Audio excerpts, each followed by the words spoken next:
So, I think I have to even get lower, eh?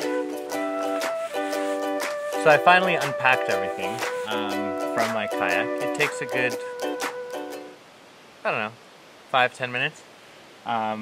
Definitely not the same as packing. When you're packing, it is a significantly difficult, high-level game of Tetris. So unpacking is a bit more leisurely.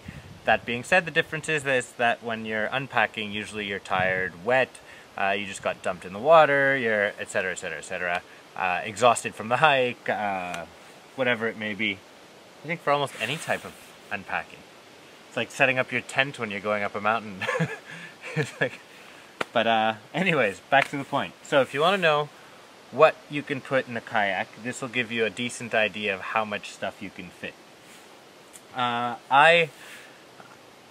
For one, when I go camping, I pretty much pack the pantry. Most of my trips tend to be anywhere between 4 days and 8 days. And I basically just take everything that I have in my fridge, and if there's anything missing, essentials such as coffee, which I think I'll make myself in a moment, then there's a lot of mosquitoes for this time of year. There's supposed to be absolutely none, but I guess this balmy weather has made them survive. Anyways, back from my tangent. So, what can you pack in a 16-foot Impex Froce 4? This is what you can pack. And some hardcore camping. I'm a hardcore camper, but you know, other types might say, what does this guy take? But I've after the past 6 or 7 years of camping, I've pretty much gotten an idea of what I really like to take and what I find to be essential, and that changes as the time of year changes as well. So, number 1, my Crocs. They are probably the best invention regarding shoes and campsites. Because if you have, for example, those Tiva-like sandals that have the neoprene on the top, or just a strip and a band, you'll often get sand and grit there, and getting them on and off is quite a hassle as well. You've got to pull on the straps. Often, not that you'll get a Tiva tan, that's the least of your worries, but they're not easy to put on and off at will like this.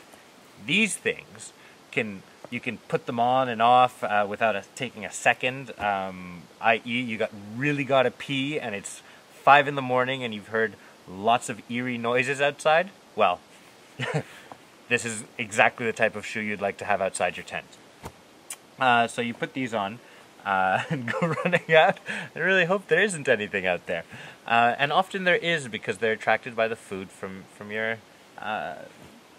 campsite, and it's usually in the earlier hours of the morning, because they haven't heard any noise for many hours near that area, and so they don't mind giving a snoop to see if there's any free food.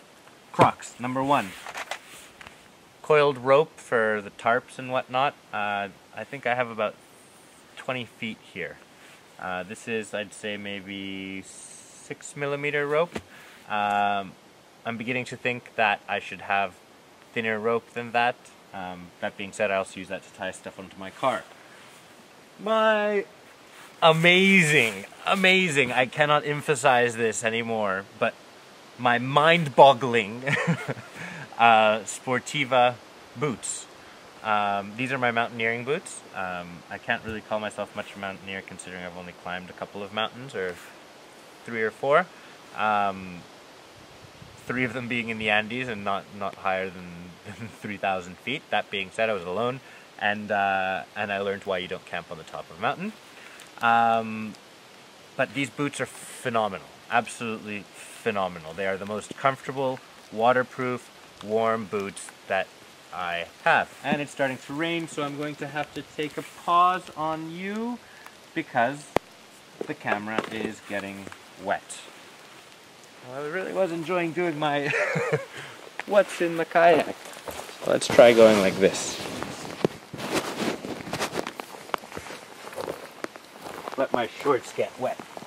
So where was I? My mountaineering boots. If it starts to rain, such as it's starting to do now, they're phenomenal.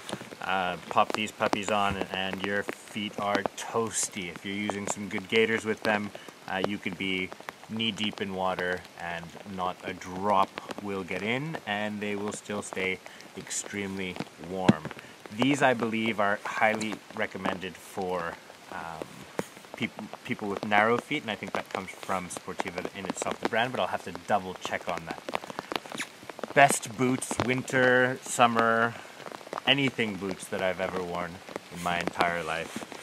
These guys.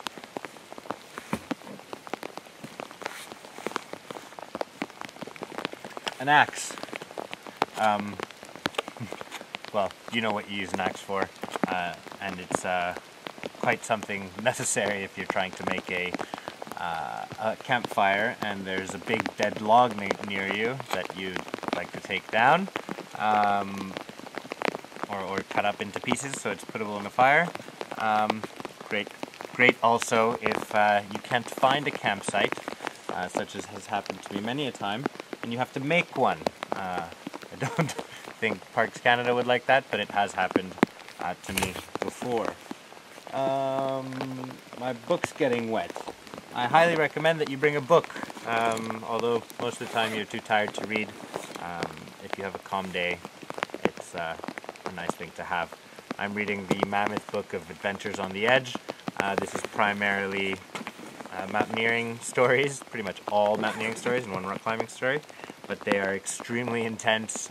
They recount first ascents of Everest, etc., Annapurna, Denali, winter. What else is in? This is a 10-liter bag, which I, as you noticed, had on my deck. In it I've got my Mountain Hardwear jalapeno gloves, which are probably the best winter gloves I've ever worn. I say that a lot though, but when I look for something for gear, I'll often not buy the thing I'm looking, that item, until I found the exact perfect one that I want. Because if it's not that exact specification to my needs, then what's the point on spending a little less or on something that I'm going to be unsatisfied with in the end? So may as well save up and get the one I really want. Notice I don't have a watch. Not to be not to be snobby, but I don't think I am. But I have the James Bond one, the Seamaster Omega. But after, I guess, my dad had it for 4 years and I must have had it for 5 years. So it stopped working on one of my dives. It fogs up since then. Then again, I did wear it to 151 feet.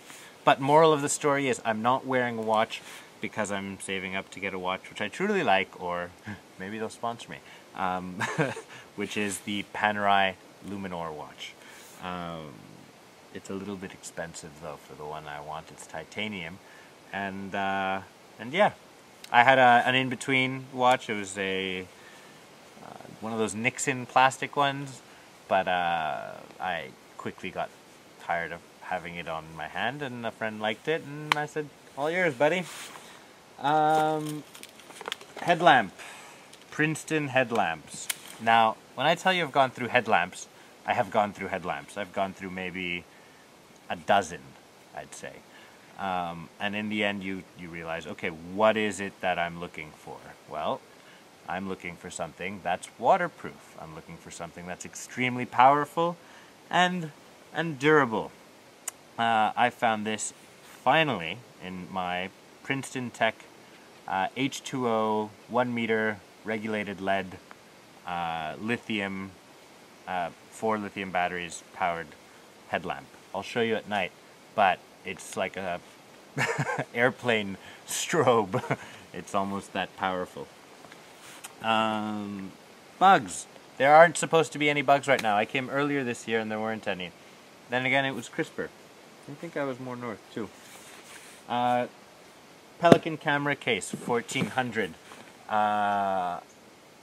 This I put on the back of my on my back deck. I don't like having. I can't fit it inside any of the other ones, and as I've been accumulating lenses, it's been quite difficult for me to use anything smaller. So I'll end up putting some of the stuff in here and some of the stuff in some dry bags.